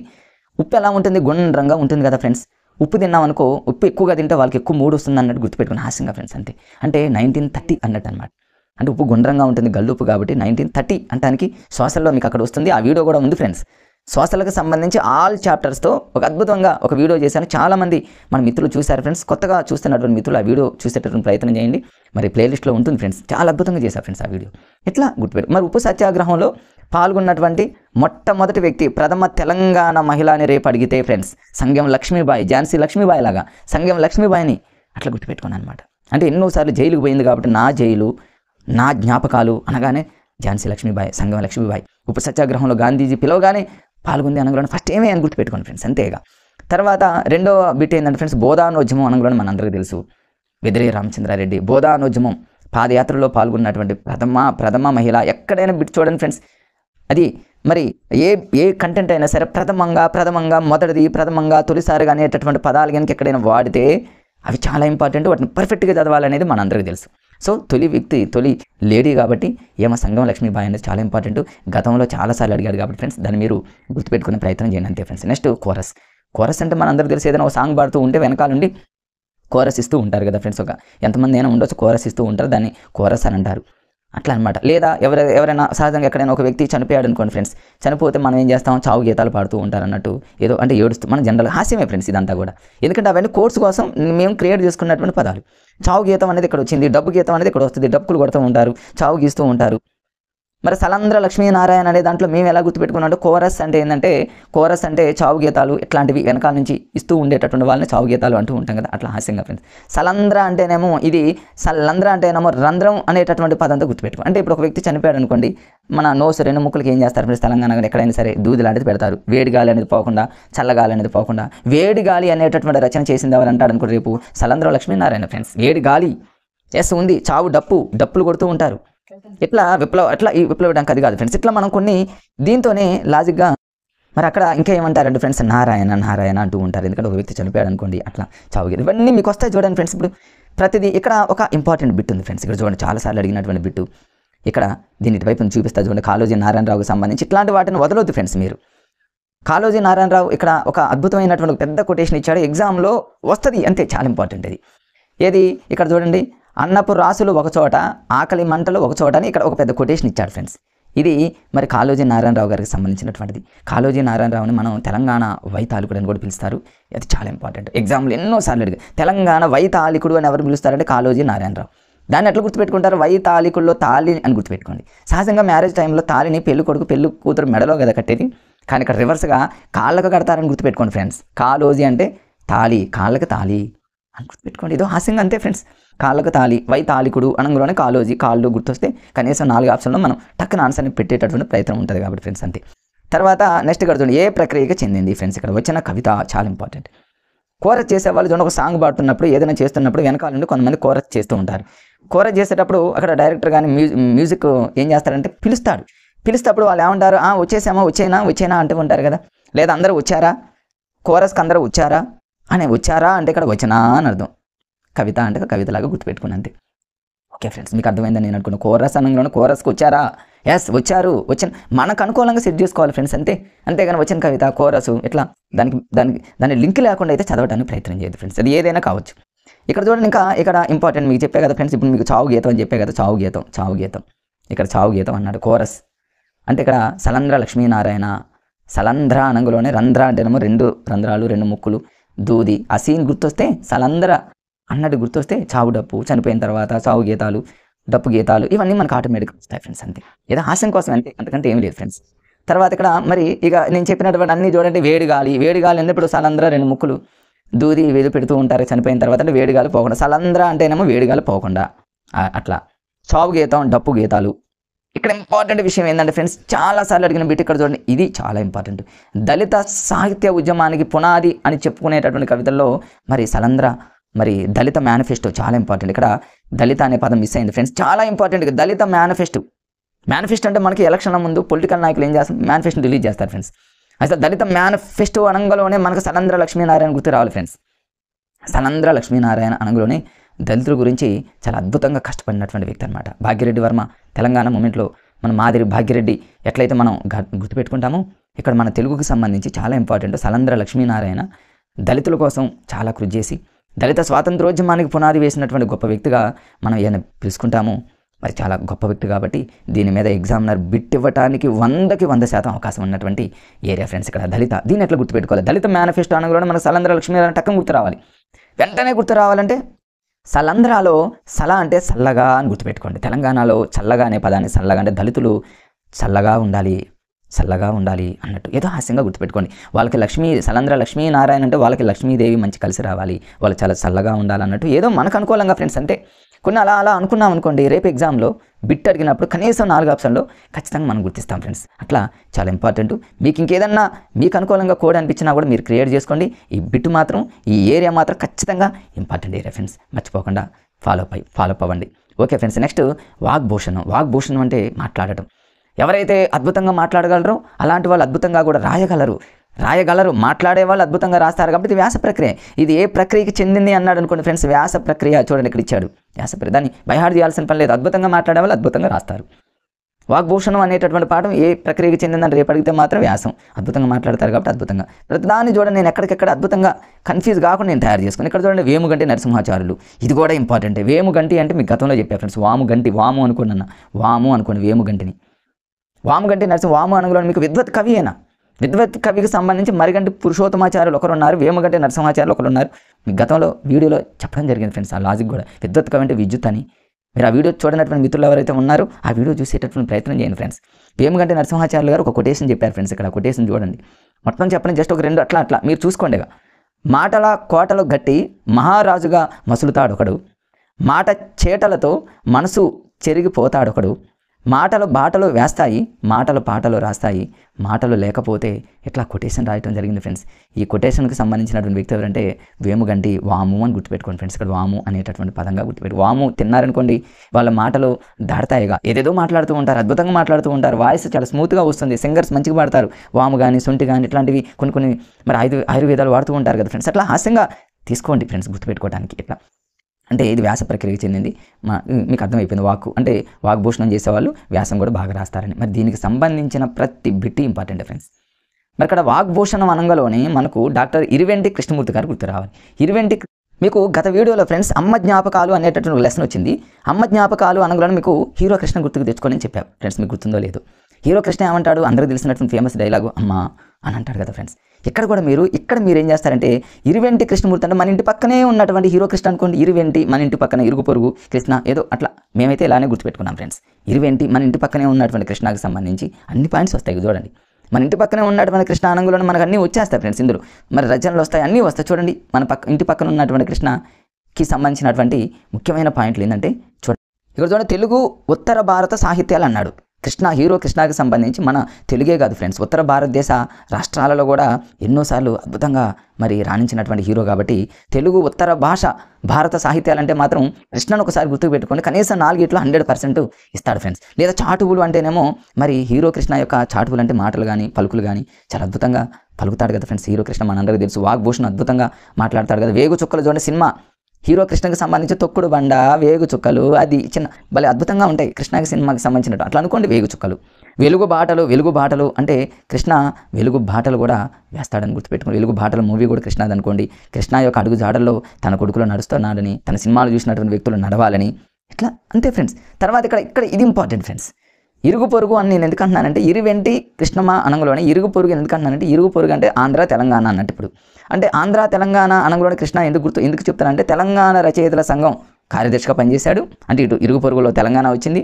తర్వాత రెండోది ఏంటంటే ఆంధ్ర సారస్వత పరిషత్తు, ఆంధ్రప్రదేశ్ సాహిత్య అకాడమీ సంస్థ. అంటే ఆంధ్రప్రదేశ్ తెలంగాణ 2 రాష్ట్రాల్లో అద్భుతంగా పనిచేసినటువంటి వ్యక్తి. ఇరుగు పొరుగు అంటే కలిపి 2 ఇస్తాడు ఫ్రెండ్స్, సింగిల్గా అయితే ఇచ్చేటటువంటి అవకాశం లేదు. ఇరువెంటి కృష్ణ అన్నట్టు గుర్తుపెట్టుకోండి ఫ్రెండ్స్. ఓకే, నెక్స్ట్ ఇంతే ఫ్రెండ్స్. ఇందులో ఇంకొక ఇంపార్టెంట్ బిట్ ఏంటంటే ఫ్రెండ్స్, చాలాసార్లు అడిగినటువంటి బిట్టు వీరి యొక్క రచన ఏంటంటే ఫ్రెండ్స్ కవి సమయములు అనగానే మీకు డాక్టర్ ఇరువెంటి కృష్ణమూర్తి గారు గుర్తు రావాలి. ఎలా అంటే మరి కవి సమయములు అనగానే ఇరువెంటి కృష్ణమాచార్యులు, ఇరువెంటి కృష్ణమూర్తి గారు ఫ్రెండ్స్, కృష్ణమాచార్యులు గారు కాదు, ఇరువెంటి కృష్ణమూర్తి గారు కవి సమయములు అనేది చాలా ఇంపార్టెంట్, వీరి సిద్ధాంత గ్రంథం ఇది. దీన్ని ఎట్లా గుర్తుపెట్టుకుంటారంటే ఇరువెంటి కృష్ణమూర్తి గారిలో కా ఉంది, కవి సమయంలో కా ఉంది కాబట్టి అట్లయినా గుర్తుపెట్టుకోండి. రేపు ఒకవేళ ఇస్తే కాదు, అది కూడా గుర్తులేదు. కవులు సహజంగా ఏం చేస్తారంటే ఏదైనా కొంత సమయాన్ని స్పెండ్ చేస్తారు, కొంత సమయాన్ని కేటాయిస్తారు. ఎందుకని? మామూలుగా ఒక ప్రాక్టీస్ కోసం కానివ్వండి, దేనికోసం కొంత ఆలోచించడానికి కొంత సమయం తీసుకుంటారు. హీరో కృష్ణ కూడా ఏం చేస్తాడంటే తను డైలాగులు చెప్పాలన్నా, తను ఇంకేదైనా చేయాలన్నా కూడా కొంత సమయాన్ని గడుపుతాడు అనుకోండి ఫ్రెండ్స్. ఇంకా మీకు ఏదైనా ఇరువెంటి అంటే ఇరుగు పొరుగు వాళ్ళు ఏం చేస్తారంటే కొంత సమయం అటు గడుపుతారు, మాట్లాడుకుంటారు కొంత సమయం. అట్లా ఇరుగు పొరుగు ఉన్నటువంటి కవులు కొంత సమయాన్ని మీకు అనుకూలంగా తయారు చేసుకోండి ఫ్రెండ్స్. మీకు అనుకూలంగా తయారు చేసుకుంటే మీకు ఎక్కువ కాలం గుర్తుంటుంది అనమాట. అది అంతే ఫ్రెండ్స్. చాలాసార్లు అడిగాడు ఫ్రెండ్స్ ఈ బిట్టు, చాలా ఇంపార్టెంట్. కవి సమయంలో అనగానే కా వీలో కా వచ్చింది, లేదా ఇరువెంటి కృష్ణమూర్తిలో కా వచ్చింది అట్లనే గుర్తుపెట్టుకోండి. లేదా కృష్ణ కొంత సమయం కవిలాగానే కొంత సమయం గడుపుతాడని గుర్తుపెట్టుకోవడానికి ప్రయత్నం చేయండి ఫ్రెండ్స్. మిగతా అన్నీ వచ్చేస్తాయి అంతే, ఎందుకంటే ఏమీ లేదు. ఓకే ఫ్రెండ్స్, నెక్స్ట్ లెసన్కి వెళ్ళిపోదాం. వాయసం అంటే కాకి. ఇక కాకి యొక్క గొప్పతనం గురించి మామిండ్ల రామగౌడ్ మీరు ఎట్లా గుర్తుపెట్టుకుంటారంటే మామిండ్ల అనుకులోనే మామిడికాయని గుర్తుపెట్టుకోండి. రామగౌడు అంటేనేమో గౌడు అనేటటువంటి పదం ఎక్కడ అడిగినా సరే రేపు ఒకవేళ గౌడుకి సంబంధించి రచన ఏదైనా ఇస్తే ఉన్నాయి ఫ్రెండ్స్ ఒక 2 రచనలు. ఆ రచనలో లాస్ట్లో గౌడు అనేటటువంటి పదం వస్తుంది. అట్లాంటి ఇస్తే మాత్రం రామగౌడు ఓకే, అది ఇచ్చేటటువంటి ఛాన్సెస్ లేవు, ఎందుకంటే అందులో ఆన్సర్ ఉంది కదా ఫ్రెండ్స్. ఏమో ఒక్కొక్కసారి అది కూడా ఇవ్వచ్చు, తెలియని మిత్రులు అది కూడా రాంగ్ పెట్టవచ్చు. అందుకని మీకు ముందుగా చెప్తున్నా ఫ్రెండ్స్. మామిండ్ల అనగానే మామిడికాయ, మామిడి రసం, మామిడి పండుని గుర్తుపెట్టుకుంటే కాకి బాగా ఇష్టం అన్నట్టు గుర్తుపెట్టుకోండి. వాయసం అంటే కాకి, లేదా నీకు కాకి అనే పదం కూడా గుర్తు రాలేదు, వాయసం అంటే వాసన, మామిడికాయ వాసన చాలా బాగుంటుంది అన్నట్టు మనకు ఒకసారి ఎదురన్నప్పుడు ఇలాగైనా గుర్తుపెట్టుకోవాలి ఫ్రెండ్స్. 4 రకాలుగా మనం అనుకుంటే ఖచ్చితంగా 4గిట్లో ఏదో ఒక ఆలోచన మనకు మరి చింపాంజీ ఈ ప్రయోగం, సైకాలజీ చింపాంజీ ప్రయోగం లాగా, అంతర దృష్టి ప్రయోగం లాగా టక్కన మనకి మెరుపులాంటి ఆలోచన వచ్చేటటువంటి ఛాన్సెస్ ఉంది మనం ఇలాంటి ప్రయోగాలు చేసినప్పుడు ఫ్రెండ్స్. తర్వాత ఇక్కడ నేను అన్ని రాసుకున్నా చూడండి, ఇక్కడ మామిడికాయ, రాముడు, గౌడ ఇవన్నీ ఎందుకంటే బిట్టు మిస్ అవ్వడానికి వీలేదు కాబట్టి ఫ్రెండ్స్. అట్లా మరి ఇది ఏ ప్రక్రియకి చెందింది అంటే ఇది పద్య ప్రక్రియకి చెందింది, పద్యం. ఇప్పుడు వాయసం అంటే కాకి కదా, కాకి పద్యాలు ఎన్ని ఉంటాయి చాలామంది అంటూ ఉంటారు కదా, ఆపరానాయన నీ కాకి పద్యాలు అంటారు కదా. కాకి అనగానే పద్యం. వాయసం అనేది రేపు ఏ ప్రక్రియకి చెందిందని వాయసం అంటే కాకి పద్యాలను గుర్తుపెట్టుకుంటే కాకి పద్యం అని గుర్తుపెట్టుకోండి. కాకి బాగా ఇష్టమైంది మామిడి పండు కాబట్టి రసం, మామిడి రసం కాబట్టి రస తరంగిణి అనేటటువంటి ఖండకావ్యం అన్నీ వచ్చేస్తాయి. ఇక కొన్ని మనం అలా అనుకుంటే అన్నీ వచ్చేస్తాయి ఫ్రెండ్స్ అంతేగా, ఎందుకంటే ఏం లేదు. ఈయన గారి గురించి 1-2 ఇంపార్టెంట్ పాయింట్స్ ఉన్నాయి, ఆ 2 కూడా మీకు ఆల్రెడీ తెలిసిపోయింది ఫ్రెండ్స్. ఇక ఇప్పుడు శబరిమాత శతకం అనంగులోనే డాక్టర్ మామిండ్ల రామగౌడు. రాముడు అనగానే శబరి గుర్తొస్తుంది కదా ఫ్రెండ్స్ అంతే, ఎందుకంటే ఏముంది చెప్పండి, శబరిమాత అనంగులోనే రాముడు అయిపోయింది, బిట్టు వచ్చేసింది. నరసింహ శతకం అనంగులోనే నరసింహాలు సింహం ఉంది. కాకే కాదు మామిడికాయ తినేది ఫ్రెండ్స్, సింహం కూడా అప్పుడప్పుడు ఆకలిస్తే మామిడికాయ తింటుంది, ఎందుకంటే సమ్మర్లో మామిడికాయ రసం అంటే చాలా టేస్టీగా ఉంటుంది కాబట్టి. అట్లా హాస్యంగా అనుకోండి ఫ్రెండ్స్. ఇక్కడ చూడండి కవి గౌడ కొంచెం మిస్ అయింది ఫ్రెండ్స్. గౌడ అనే పదం వచ్చిందంటే రామగౌడు అంతే. ఇంకొకటి కూడా ఇక్కడ ఉంటుంది ఫ్రెండ్స్, ఇక్కడ మరి గౌడ అనేటటువంటి పదం ఇంకొక చోట వస్తుంది. అట్లాంటి పదాలు వస్తే మాత్రం అది ఇక్కడ చూడండి ఫ్రెండ్స్, ఇక్కడ కింద ఉంది, అది కూడా కొంచెం మిస్ అయింది చూడండి. గౌడ ప్రబోధ అనేటటువంటి శతకం, ఇవన్నీ కూడా గౌడ అనేటటువంటి పదం వస్తే డాక్టర్ మామిండ్ల రామగౌడు అనేటటువంటి గుర్తుపెట్టుకోండి. రసతరంగానే రసం, మామిడికాయ రసం అంటేనేమో మామిడికాయ అన్నట్టు గుర్తుపెట్టుకోండి ఫ్రెండ్స్. తర్వాత ఇంకా ఇందులో ఏంటంటే మధురంగా ఉంటుంది కాబట్టి ఎన్నుకున్నటువంటి బిరుదులు చూద్దాం ఫ్రెండ్స్. చాలా ఇంపార్టెంట్ బిరుదులు, చాలా ఇంపార్టెంట్. మామిడికాయ అనేది చాలా మధురంగా ఉంటుంది కదా, మామిండ్ల రామగౌడు. ఇది అయిపోయింది, వచ్చేసింది. కవి కోకిల, కవులు కోకిల్లాగా పాడాలంటే మామిడికాయ రసం తాగితే, లేదా కోకిలలు మామిడికాయ. కవి కోకిల అనే బిరుదు గతంలో మీకు గుర్తొచ్చింది ఫ్రెండ్స్, ఇంకెవరెవరికి ఉందో. కవి కోకిల అనేటటువంటి బిరుదు, కోకిలలు అప్పుడప్పుడు గుర్రం మీద వాళ్తాయి అని కూడా చెప్పాను, గుర్రం జాషువా. కవి కోకిల అనేటటువంటి బిరుదు చాలా మందికి వచ్చింది. వాటన్నింటినీ 6 నుంచి 10వ తరగతి వరకు అన్ని రచనలు, బిరుదులు, విశేషాంశాలు అన్నింటినీ కన్ఫ్యూజ్గా ఉన్న అన్నింటినీ ఒక చోట సీక్వెన్స్గా పెట్టి ఒక అద్భుతమైనటువంటి కోడింగ్తో ఒక వీడియో చేశా ఫ్రెండ్స్. ఆ వీడియో మన దాంట్లో ఉంది, ప్లేలిస్ట్లో ఉంది ఫ్రెండ్స్. దాన్ని చూడటానికి ప్రయత్నం చేయండి. ఖచ్చితంగా ఆ వీడియో చూస్తే ఖచ్చితంగా మీకు బిట్టు మిస్ అయ్యేటటువంటి అవకాశం ఉండదు ఫ్రెండ్స్. కవి కోకిల ఆనంగంలోనే గుర్రం జాషువా గుర్తు రావాలి. కవి కోకిల, కవులు కోకిల్లాగా పాడాలి అంటే మామిడికాయలు తినాలి, లేదా కోకిల మామిడికాయ తింటుందని మనకు అనుకూలంగా మనం తయారు చేసుకోవచ్చు ఫ్రెండ్స్. అట్లా ఈ పాఠం అనేది ఇంతే ఫ్రెండ్స్. సుకవి సుధాకర్ అంటే ఏంది, సుధాకర్ అంటేనేమో చాలా చాలా బాగుంది, తీయగా ఉంది.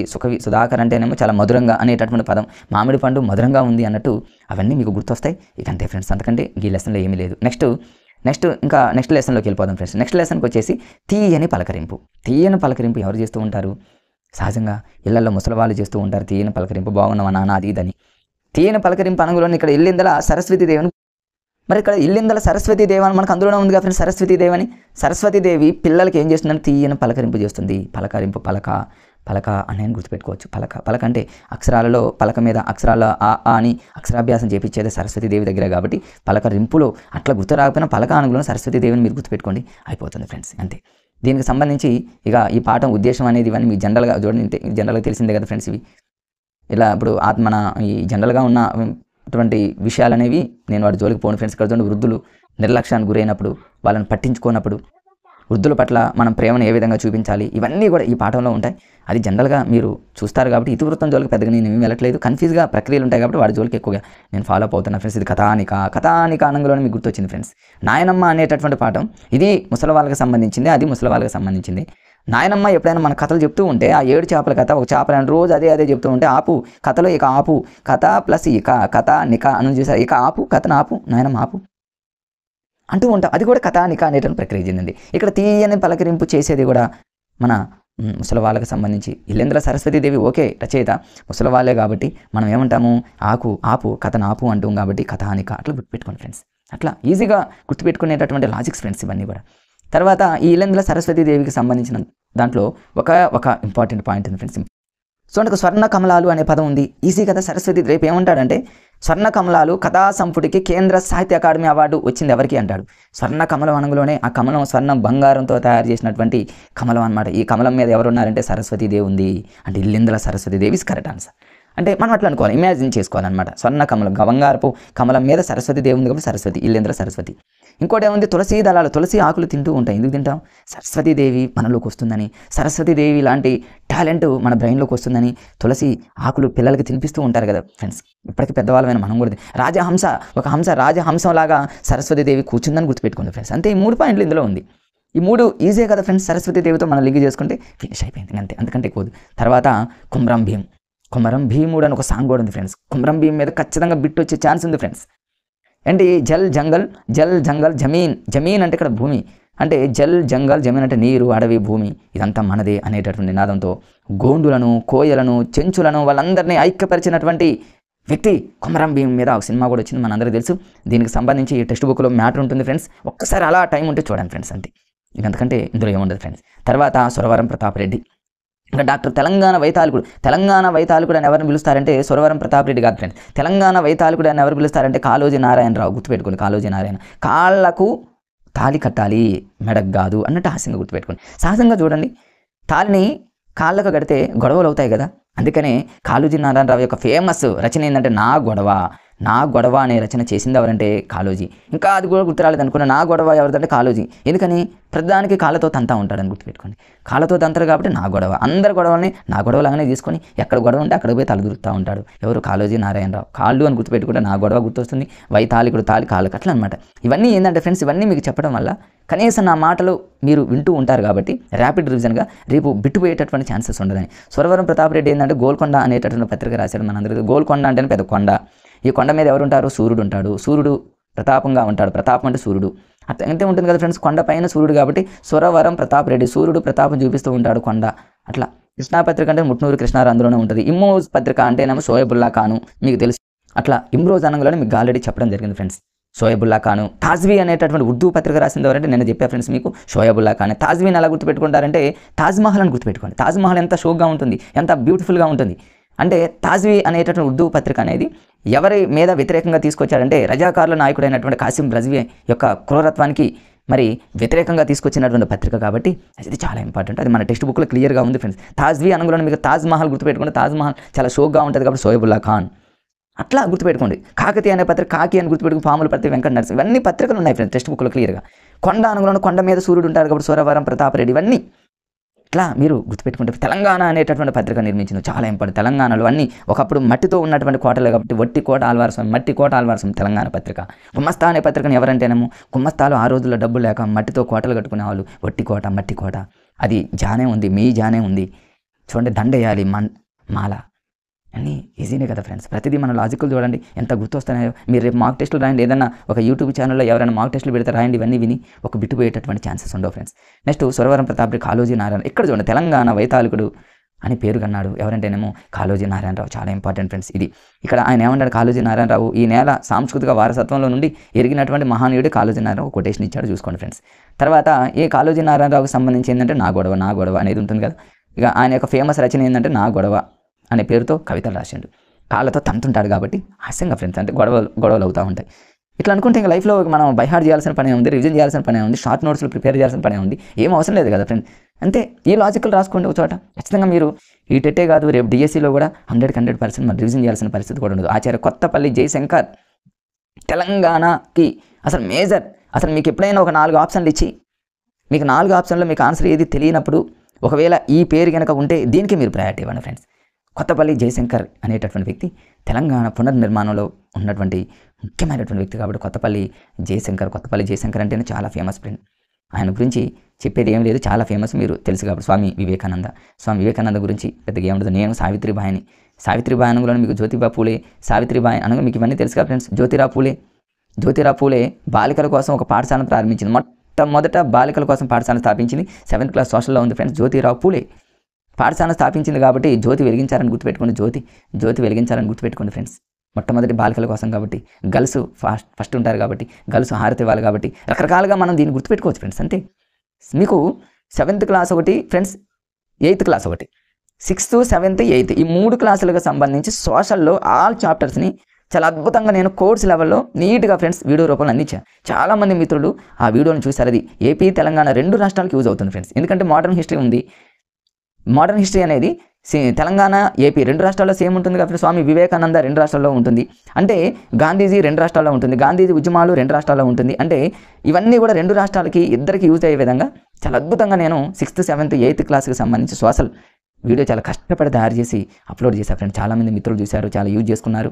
చూడండి మిత్రులు, మరి చూడండి, చూస్తే మీకు ఖచ్చితంగా యూజ్ అవుతుంది ఫ్రెండ్స్. అది ఇంకా నెక్స్ట్ ఇందులో ఏముండవు ఫ్రెండ్స్. జనరల్గా ఉంటే మీరు సత్యశోధక సమాజాన్ని మరి జ్యోతిరావు పూలే అనగలోనే ఇప్పుడు జ్యోతిరావు పూలే అనగలోనే సత్యశోధక సమాజం. సత్యము అంటే ఏంది? సత్యాన్ని శోధించాలి. ఎందుకని జ్యోతి అనేది వెలుగుతూ ఉంటుంది కాబట్టి సత్యాన్ని శోధిస్తుంది అన్నట్టు రకరకాలుగా మనం గుర్తుపెట్టుకునే ప్రయత్నం చేయొచ్చు ఫ్రెండ్స్. ఇట్లా అది ఇంతవరకు 9th క్లాస్లో ఉన్నటువంటి ఆల్ చాప్టర్స్ని మనకు అనుకూలంగా చాలా ఈజీ వేలో చాలా ఇంతేనా అన్నట్టు మీరు అలా వింటూనే ఉన్నారు ఫ్రెండ్స్. నేను ఇలానే చెప్తూ ఉన్నా, నాకైతే ఇంతేనా అనిపిస్తుంది, మీకు కూడా విన్నారు. ఇప్పుడు కనుక మీరు ఈ టైంలో 9th క్లాస్కి సంబంధించి ఒక మార్క్ టెస్ట్ రాయండి, బిట్టు పోయేటటువంటి ఛాన్సెస్ ఉండదు. మీరే అనుకుంటారు ఫ్రెండ్స్ వీడియో అనేది నాకు చాలా యూజ్ అయిందని. ఫ్రెండ్స్ మరి మీకోసం చాలా మంచిగా కష్టపడి మీకు వీడియోని అందిస్తున్నా కాబట్టి నా కోసం మీరు చేయాల్సిన పని ఒక్క లైక్ చేయండి ఫ్రెండ్స్. అంతే, మీరు ఇచ్చే లైకు చూసిన తర్వాత మీకు యూజ్ అయిన తర్వాత ఒక లైక్ చేస్తే మీకు యూజ్ అయిందని నేను అనుకుంటా కాబట్టి ఫ్రెండ్స్ ఒక లైక్ చేయండి. అదేవిధంగా ఫ్రెండ్స్కి షేర్ చేయండి. షేర్ చేయడం వల్ల మీకే మంచి జరుగుతుంది ఫ్రెండ్స్.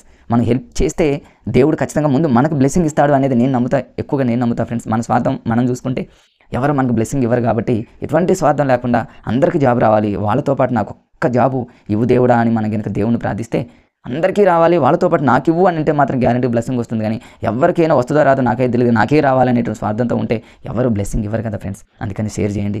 షేర్ చేస్తే నా వీడియోస్ని కొంతమంది చూస్తే వాళ్ళకి యూజ్ అవ్వచ్చు. అదేవిధంగా కొత్తగా చూసే వాళ్ళు సబ్స్క్రైబ్ చేసుకోండి ఫ్రెండ్స్. సబ్స్క్రైబ్ చేస్తే నా వీడియో మీకు వెంటనే వస్తుంది. ఇది ఫ్రెండ్స్ 9th క్లాస్కి సంబంధించి.